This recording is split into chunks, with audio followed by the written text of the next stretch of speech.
কেমন আছেন আপনারা? অনেকদিন পর ঘুমের মধ্যে ছিলাম, আসলে ঘুম পাড়তেছিলাম। ঘুমের মধ্যে আপনাদের সামনে চলে আসলাম। দেখতে পাচ্ছেন চোখে ঘুম। হুম, কাজ করব এখন। তো অনেকদিন পর, তাই না? তো বিষয় না, আসলে এটা হয় লাইফে।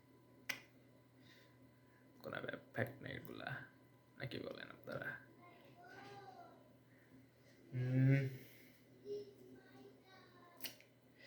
It's difficult.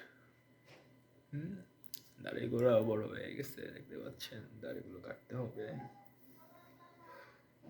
দাড়িগুলাও মোটামুটি ভালোই বড় হয়েছে, কাটতে হবে এগুলো। কেটে ফেলবো খুব দ্রুত।